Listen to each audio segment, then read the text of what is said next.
Assalamu alaikum. Сабағыбызды улантабыз. Бұл сабағыбызда болсо bir vekтордук графиканы растрдык графикага кантип айландыруу боюнча сүйлөшөбүз. Биздин колубузда азыр bir vekтордук графика бар. Мынакей көрүп атабыз. Бул PowerClip менен жасалган. Мурунку сабагыбызда жасаган болчубуз. Бул графиканы биз растровый графикага айландыргыбыз келип атат дейли. Негизинен CorelDRAW растр менен дагы вектор менен дагы иштей ала турган бир программа. Растровый сүрөттөрдү алып келип туруп бул жакка импорт кылсак болот. Аны бул жерде жанына кошумчалап башка нерселер кошсок болот. Муну сынап көрүшүңүздөр мүмкүн. Ошондой эле бул жакта колдонулган, даярдалган, чийилген материалдарды бир растрга айландырышыбыз мүмкүн. Негизинен айландырышыбыз шарт эмес, бирок кээ бир учурларда аябай керек болуп калат.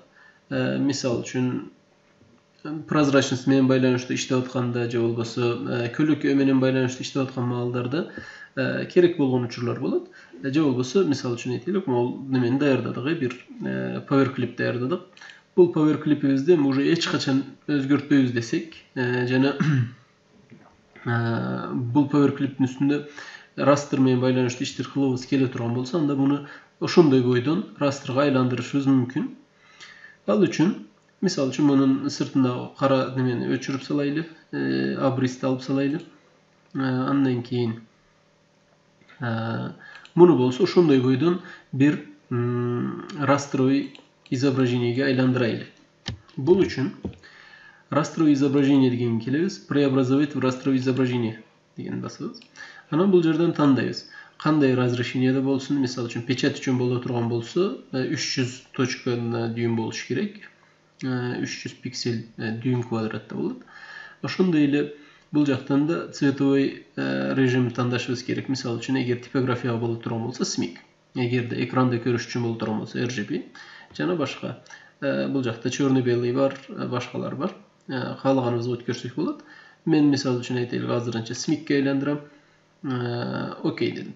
Бул жерде прозрачный фон немелер да бар. Булар көптөлүк мен чынын айтканда эч колдонгон эмесмин. SMIC-ке айландырып атам. Окей. Мына эми бул фигурабыз, бул немебиз азыр растровый болуп калды. Көрдүңүздөр, жанагы вектордук нерсенин ордуна мондай пикселдер уже көрүнүп баштады. Растровый изображениянын өзүнө жараша артыкчылыктары да бар. Мен биринчи сабакта айттым беле, азыр эстей албайтым, бирок мисал үчүн айтайлык, Photoshop менен иштейбиз, растровый изображение иштей турган эң жакшы программалардан бирибиз. Аны менен пикселдерди бири-бирине уюкалаштырып, ар кандай жакшы эффекттер алса болот. Мисал үчүн айтайлык, жана макияж деген нерселерди растровый изображениеде гана кылса болот. Вектордо кылынбайт андай нерселер. Ошон үчүн растровый изображение бизге көбүнчөсү керек болот.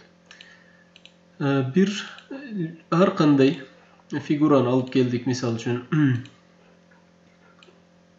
жана муну растровый изображениеге айландырабыз десек, ал үчүн кылына турган нерсени силерге айттык. Дагы суроолор боло турган болсо да айтасыңар деп ойлойм. Мынакей муну мисал үчүн RGB боюнча бир немеге айландырайлы. Мынакей көрдүңүздөр.